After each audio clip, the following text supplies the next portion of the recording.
Oh, that was the wrong one. Hello, and welcome to the delicious recipe here on UPRN. I'm trying out new things here. We're just checking out, see how this stuff works. Anyways, tonight's episode is the delicious recipe. It is the Caramilk secret. Let me see if I can turn that down a little bit. Background music. And as I said, we are on UPRN. If you're watching live, you can, actually live, this is a pre-record there today because I am still going to school at night there. So anyways, this one, the Caramel Secret, and it deals with the hidden places of Agartha. But also, if you're watching, you can check out later on YouTube. It is UFO Gods and Extraterrestrials. UFO Paranormal Radio. UFO Paranormal Radio is done twice. And also, we are also on all the other different platforms that are there.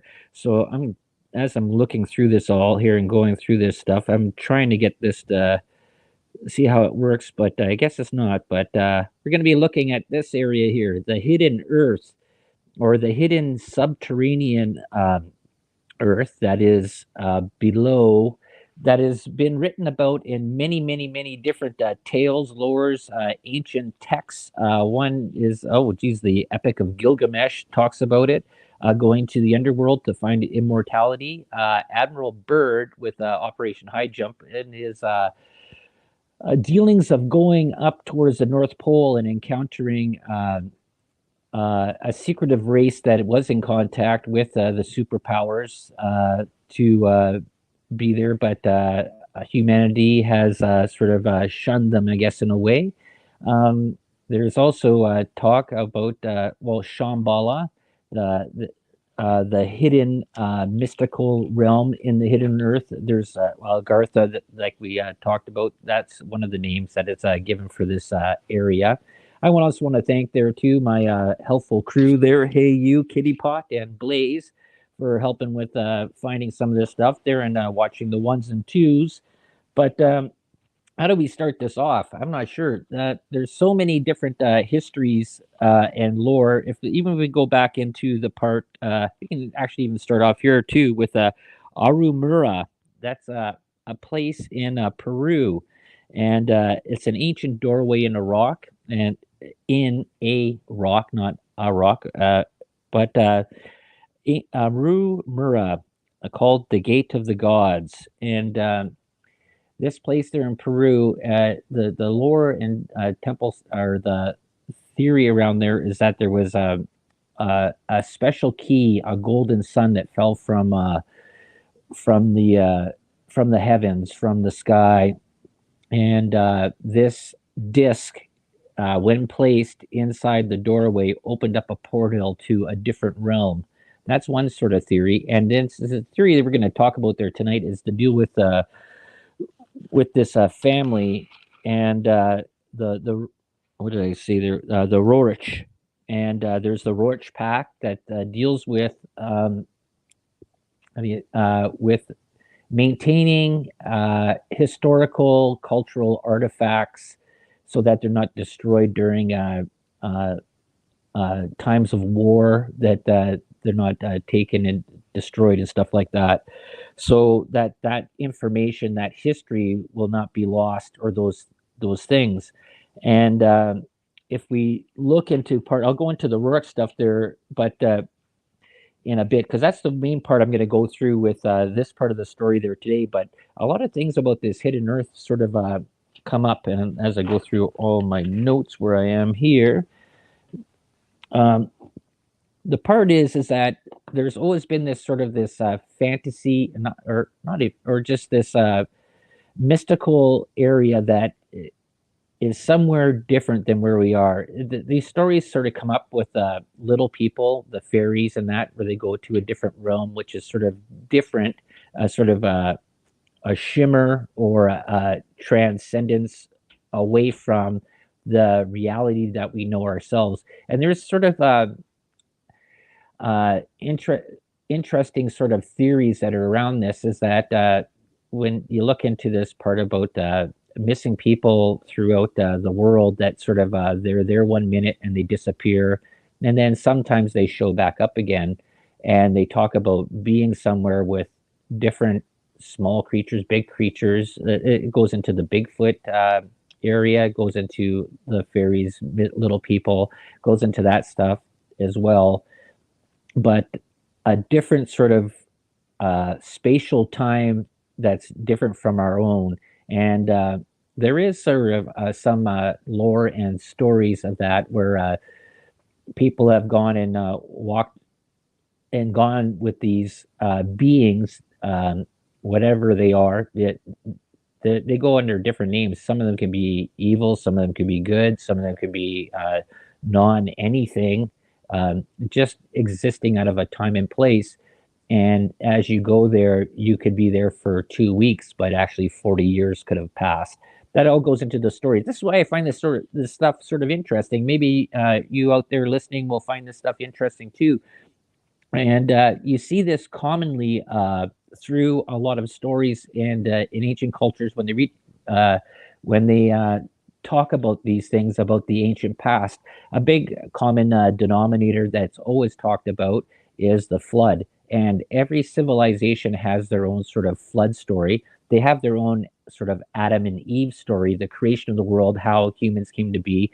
You go into the Sumerian texts, you get into the part with Enlil and Enki and the creation of a lower hominid being that was around, and then they sort of helped with a DNA manipulation and created them to be helpers to mine the planet of gold. And I've always talked about this part about the importance of gold, and I've always asked that question: is why is gold so important? And I haven't come to that sort of that answer yet. I will keep on getting a lot of different mixed theories on this, but it just seems like it's an interesting sort of place to think about a rock being so more important, or maybe we don't understand the importance of what gold actually is, because it can't just be a thing for adornment to be over top of baubles and jewelry and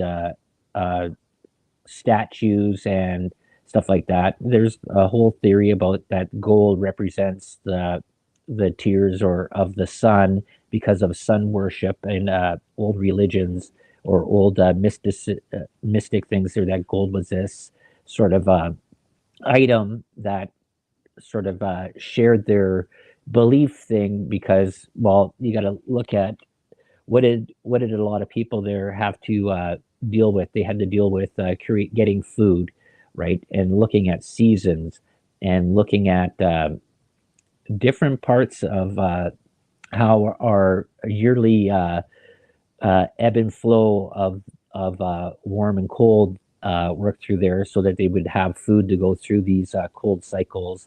And it's not all the same way through as you go towards the North Pole, as you go towards the South Pole, where seasons don't really matter. But it's when you get closer to the equator, you have like a growing season that is 365 days almost. And then when you have places like where I am up in northern Ontario, your growing season is sort of a little bit halted by winter and the freeze up. And the same thing that goes in towards when you look in the northern European cultures, when you get into the stuff with the Celts, and you get into all the different parts of the gods and all these, I say gods, the small g gods, how things and their involvement in how people thought about how the world worked and how things were there until Christianity came into there and the Vatican, and they started going and conjoining with government powers to make a one world sort of theology and everything to sort of circumvent, and we're actually sort of join things together to make things a one sort of pattern thinking, to get this sort of I I always sort of make this analogy of like another brick in the wall, the Pink Floyd song. Get everybody in line so that they follow. The sheep don't think about anything because they're told what the answers are, and this is how it is, and just keep on following that conformity, follow the rules, and you see a lot of that. And then you see people that sort of buck the system and thought outside the box that there could be something more.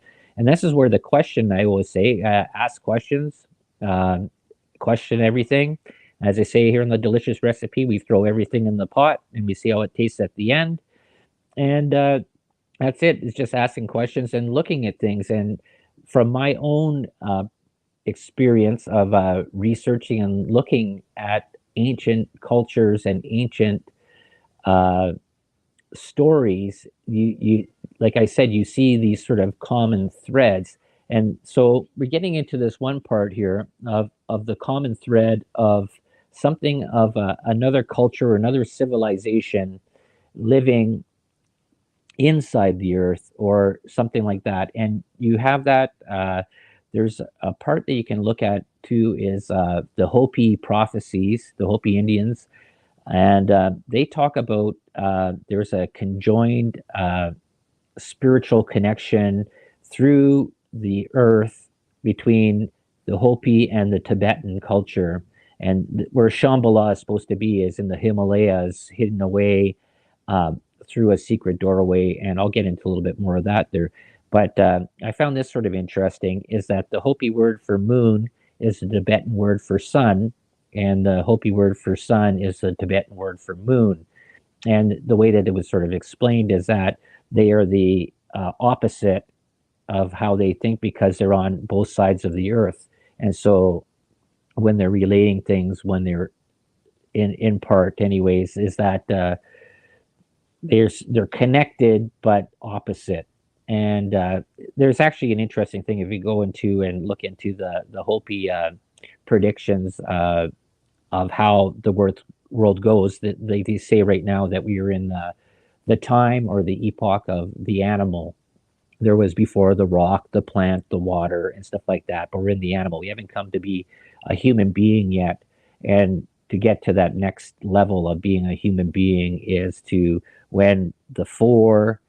It was this is sort of interesting. I'm probably not going to do this justice, but there was a split that happened during the time of animal where the black man, the red man, the yellow man, the white man, they all went in four different directions: north, south, east, west, and they were all given providence or uh, intellectual knowledge on a certain thing. One was of water, one was of sun, one was of earth, one was of something else.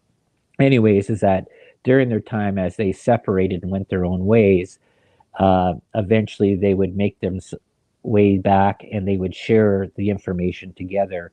And that would be the time of changing from animal to human being, where there would be no prejudice, there would be no hate, there would be no war, destruction.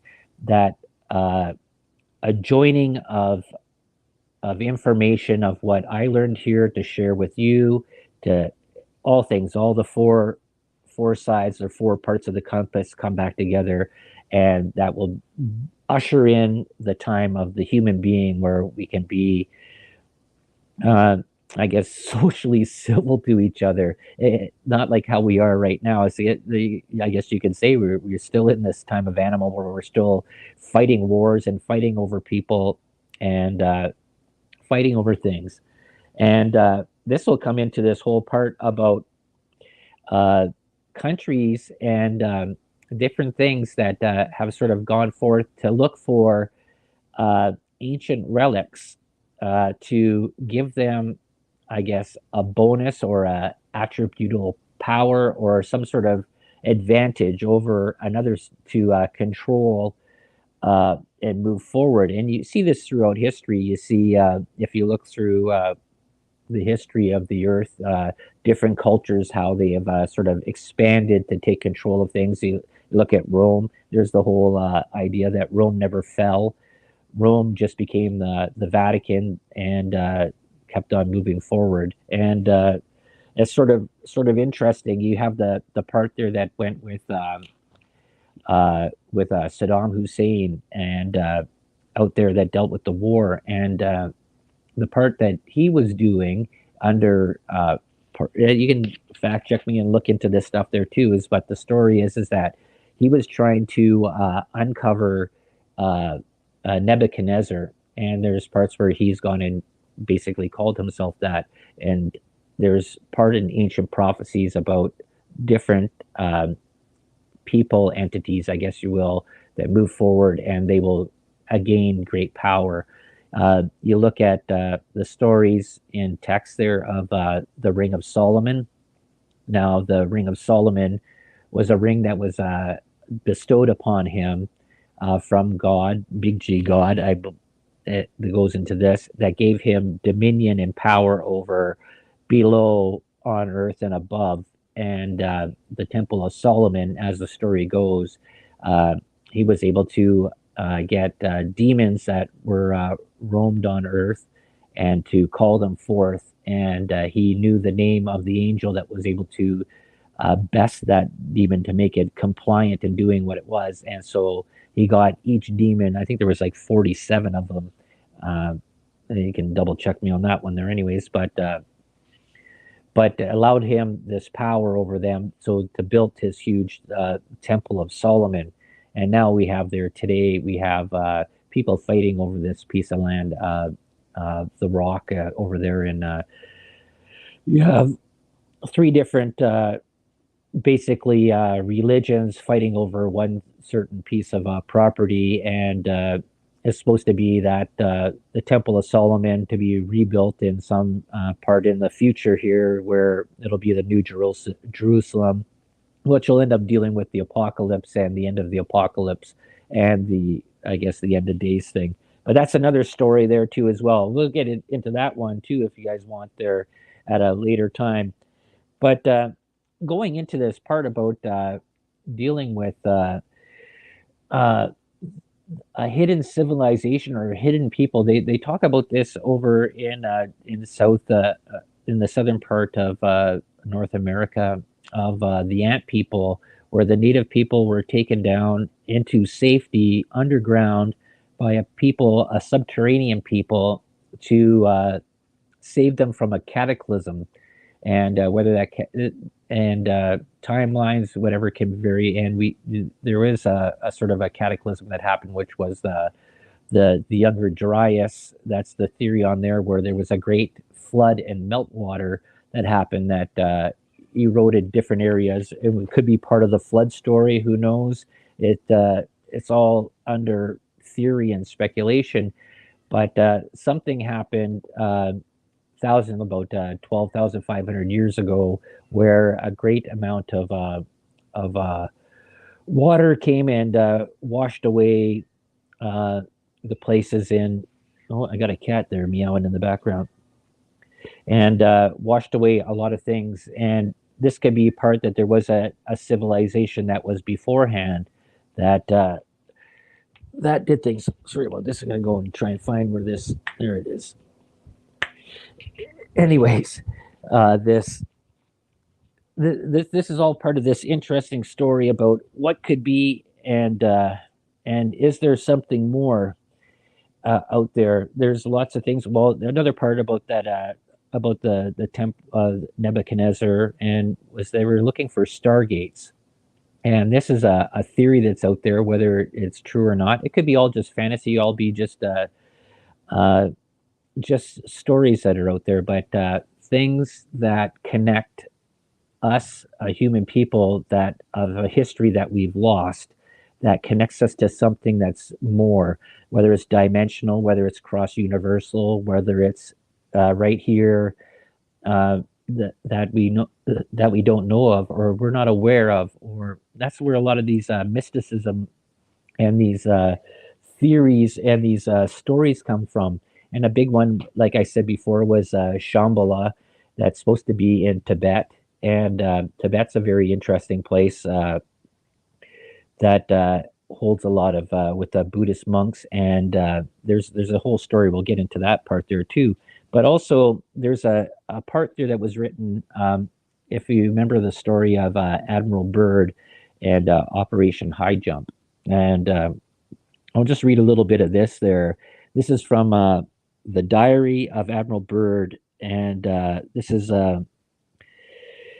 what this is supposed to be, the secret lost history of Admiral Byrd, or lost diary. that he had written going across the North Pole that he was told that he was never supposed to speak of, but it was written and it was shared with a female friend of his, and then it was shared also with a doctor, I believe, and he had gone and transposed that and written it into text that you can read. But I'll read a little bit of here. This is a part of it because this deals with the hidden earth, and we'll get into this part there too about Shambhala. Is that Franklin Delano Roosevelt also funded the Rourke family in searching for Shambhala in Tibet under the guise of a scientific expedition on earth erosion and certain plants.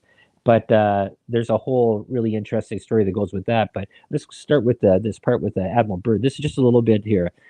Okay, I'll read this. This is from galnetfandom.com.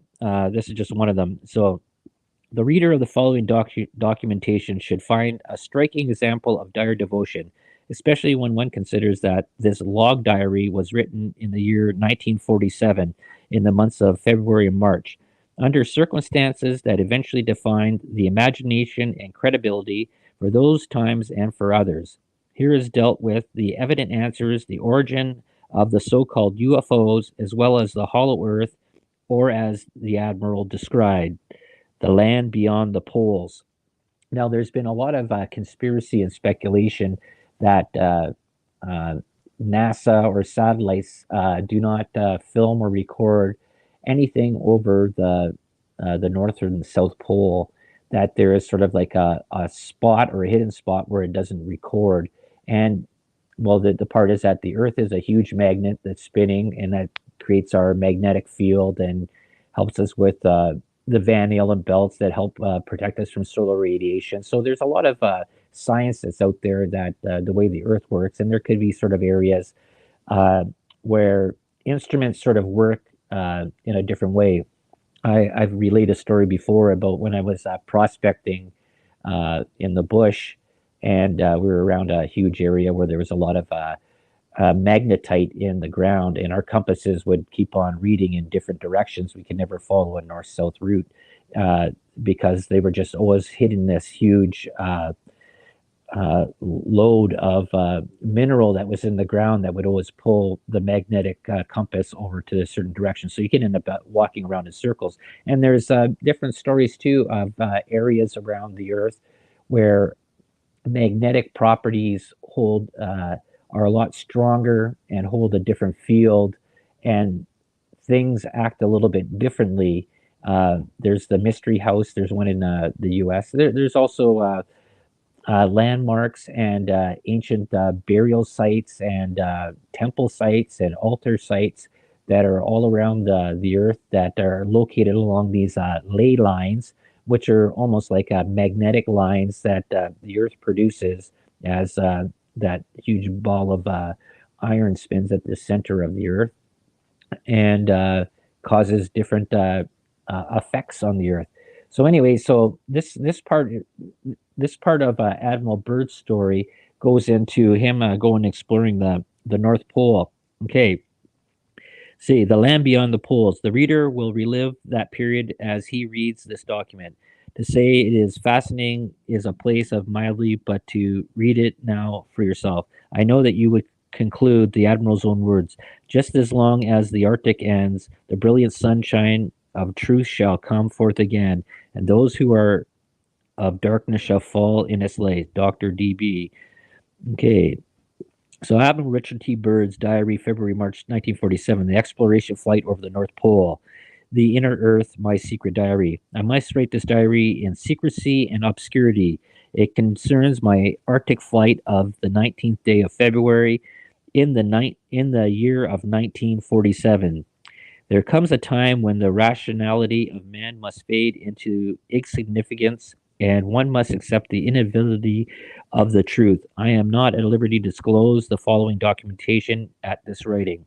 Perhaps it shall never see the light of public scrutiny, but I must do my duty and record here from all to read one day. In a world of greed and exploitation of certain exploration of certain of mankind can no longer suppress which is the truth. So at 600 hours, all preparations complete for our flight northward as we are airborne with fuel tanks at 610 hours, 620 hours. Fuel mixture, starboard engine seems too rich. Adjustment made. The Pratt Whitneys are running smoothly. 730 hours. Radio check with base camp. All is well. Radio reception is normal. 1740 note. Slight oil leak in starboard engine. Oil pressure indicator seems normal. However, 800 hours. Slight turbulence noted from easterly direction. An altitude of 21 feet.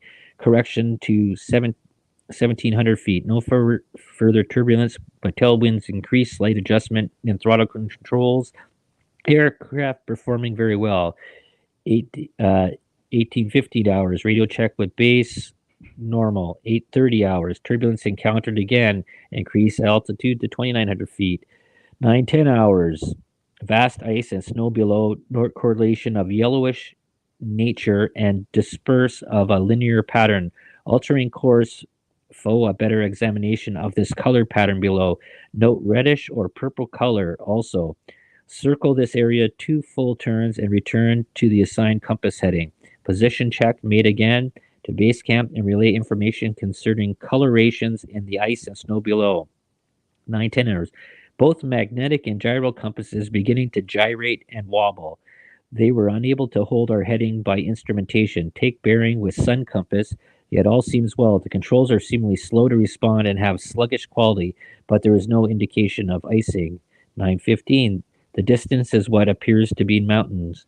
1949 hours, 29 minutes elapsed flight time from the first sighting of the mountains. It is no illusion. There are mountains and constant of small range that I have never seen before. Altitude to 2,950 feet, encountering strong turbulence again. 1,000 hours.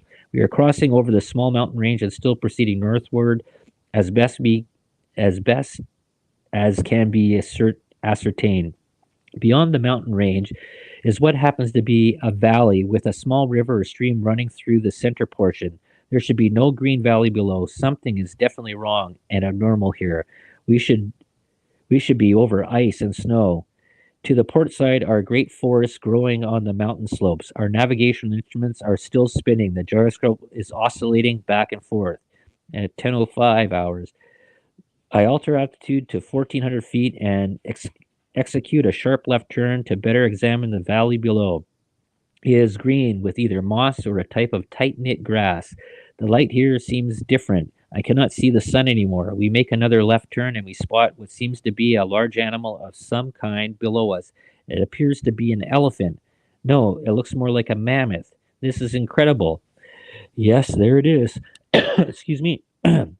Decrease altitude to 1,000 feet and take binoculars to better examine the animal. It is confirmed. It is definitely a mammoth-like animal. Report this to base camp. 10:30 hours. Encountering more rolling green hills now. The external temperature indicator reads 74 degrees Fahrenheit. Continuing on our heading now. Navigation instruments seem normal now. I am puzzled over their actions. Attempt to contact base camp. Radio is not functioning. At 11:30 hours, countryside below is more level and normal, if I may use that word. Ahead we spot what seems to be a city. This is impossible. Aircraft seems light and oddly buoyant. The controls refuse to respond. My God, off our port and starboard wings are a strange type of aircraft. They are closing rapidly alongside. They are disc-shaped and have a radiant quality to them. They are close enough now to see the markings on them. It is some type of swastika. This is fantastic.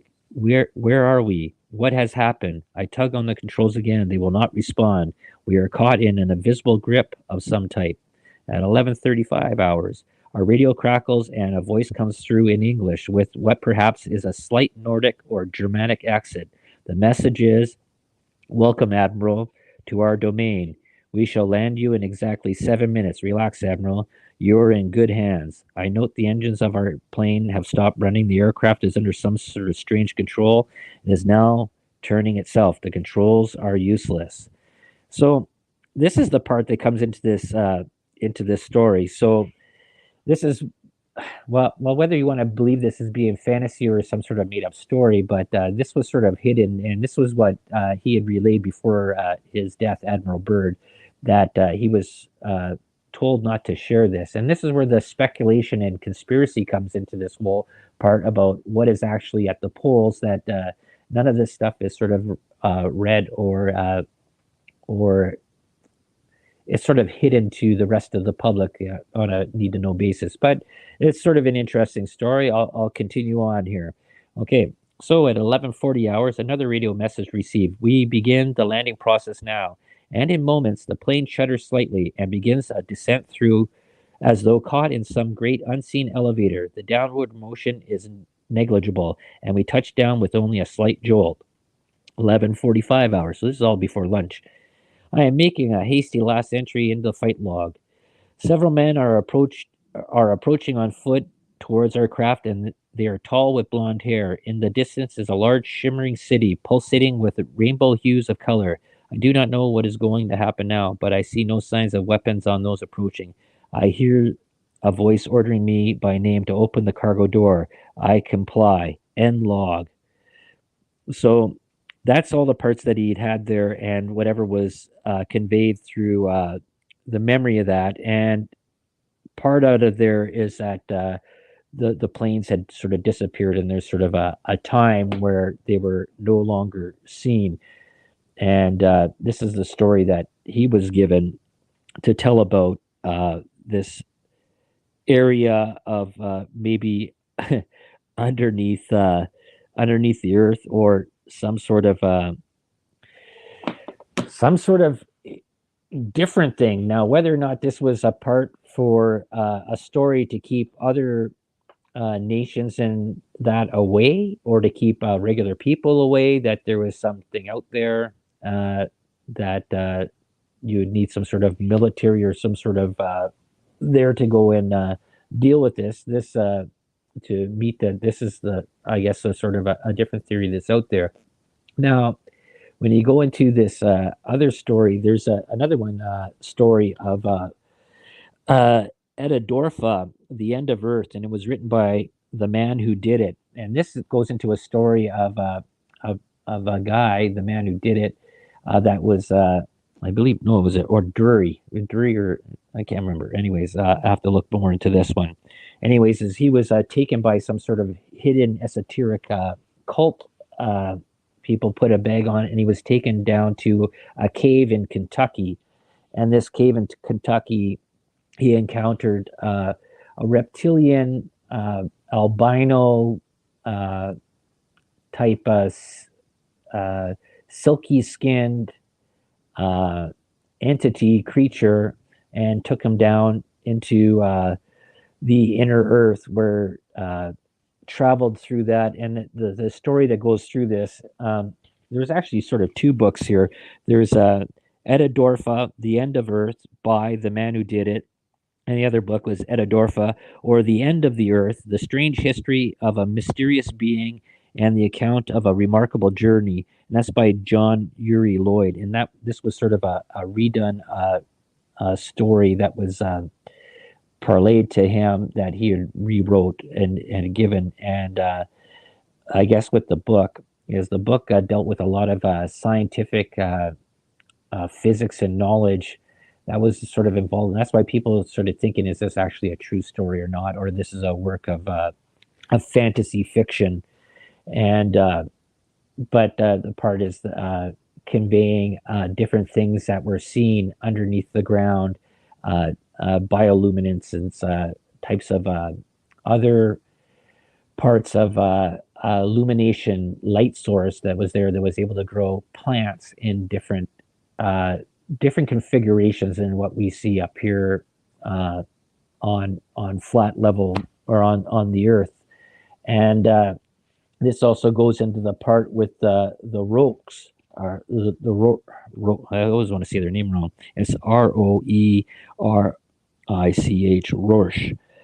And actually, there was a part that was written about, I said this before, with the Rorsch family, is that the Rorsch Pact was passed in the 40s, or it was in the 40s, or Uh, 1935, FDR signs the Rorsch Pact, and what the Rorsch Pact was to preserve historical artificial effects. Where there is peace, there is culture. Where there is culture, there is peace. So that during World War One, two, and other wars that happened, is that ancient sites and ancient artifacts aren't destroyed needlessly through causes of conflict, and that history is preserved because, like I've always said, there is that to learn the past is to learn the future. When you start uh, deleting the past and deleting those things that are out there, the past is always set to uh, redo itself again.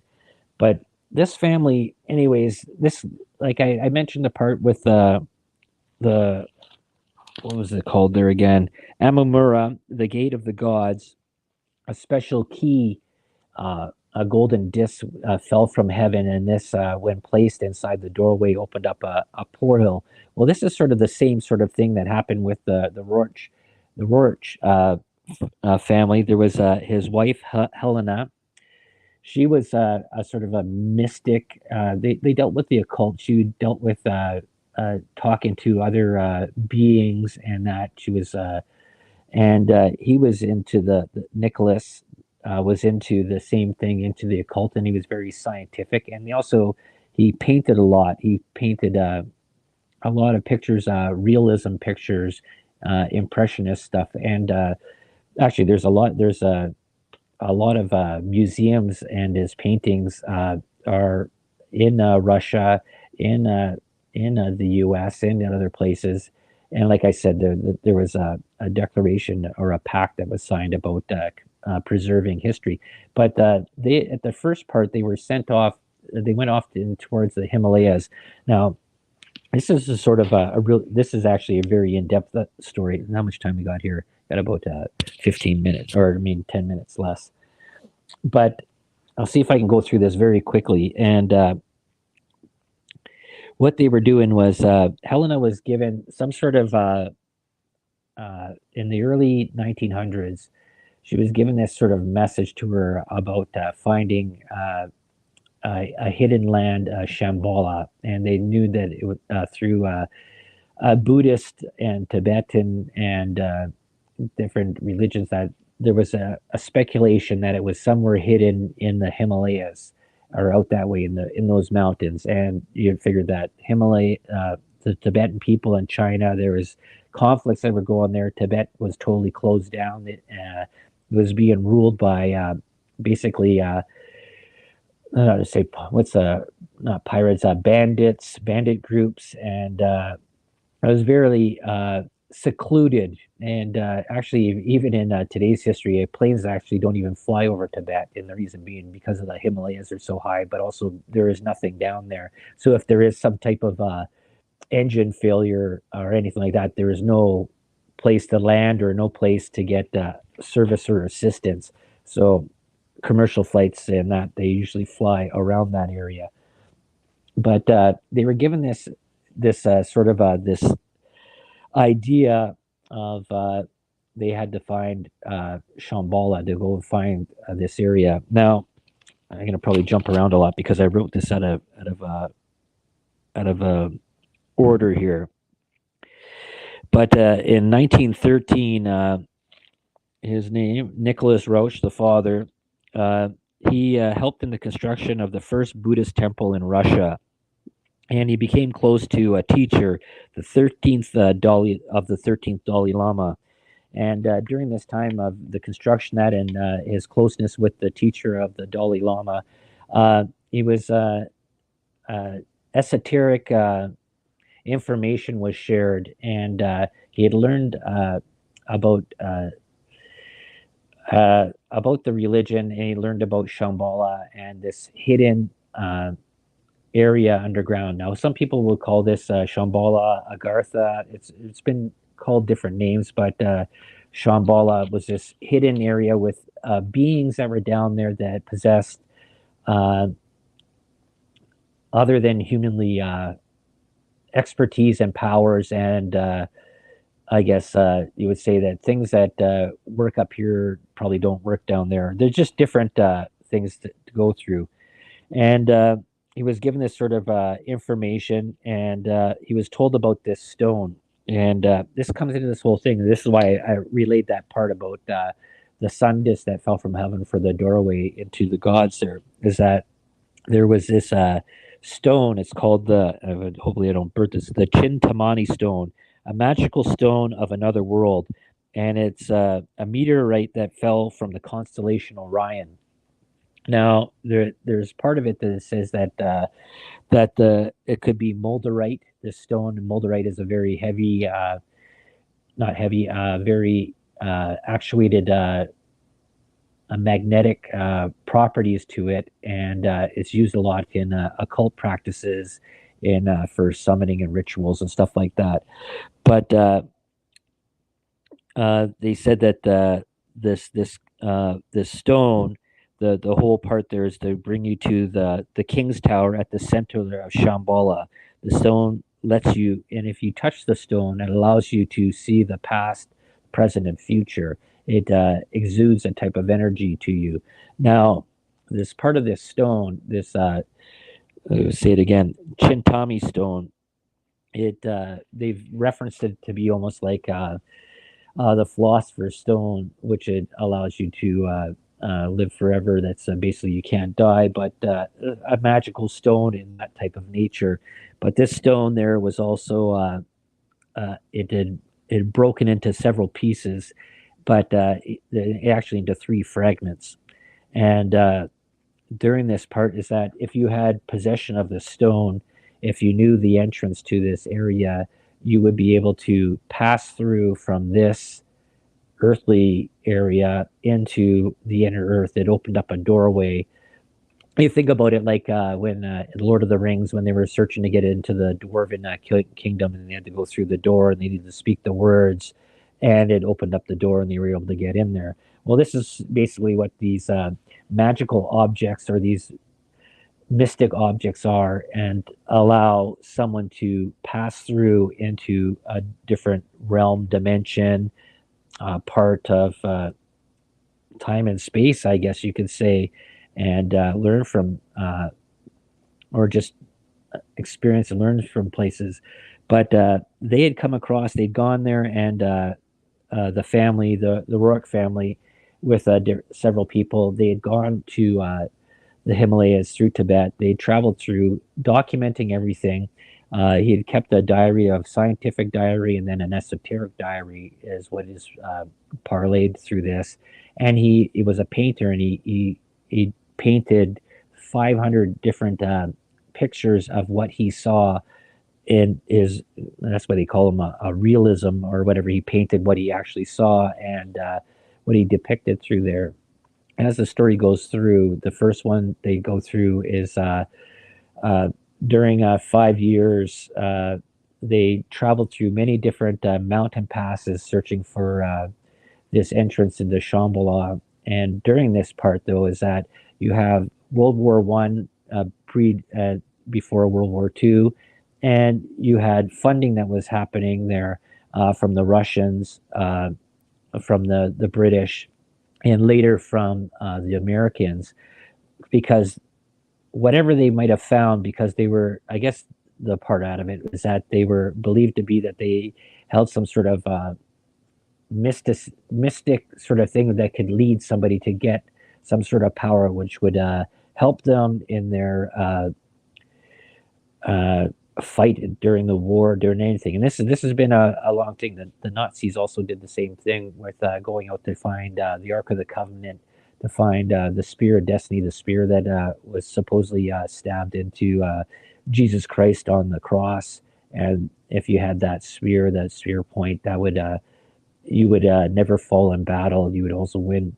But there's a lot of different artifacts from ancient religious, ancient tablets, ancient lore that these nations have sort of gone out and find. So during this part is that this Rourke family had gone out with a bunch of people, and they'd gone through the Himalayas to go and search for Shambhala and hopefully find some sort of culture or some sort of hidden artifact that would eventually come back to whatever country, and that would give them sort of some sort of benefit advantage. So during the first part of their journey, he'd gone through for 5 years, and during 1 year they'd sort of disappeared for a year. It's called the hidden year, and the only part that's written about is the last 5 months, where they were actually found in a prisoner of war camp or some sort of a bandit camp.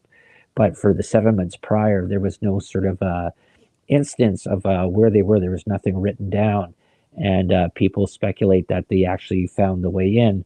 Now, there is a part that there this monastery uh, called Trismalumptu Lamasery. This is in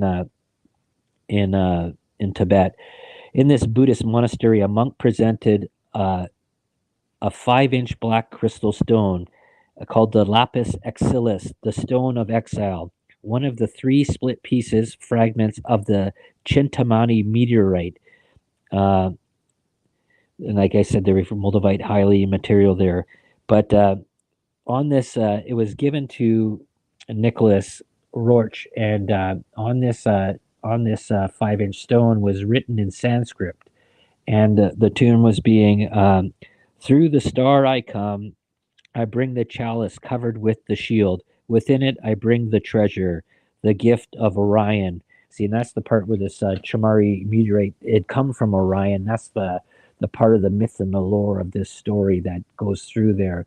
And within this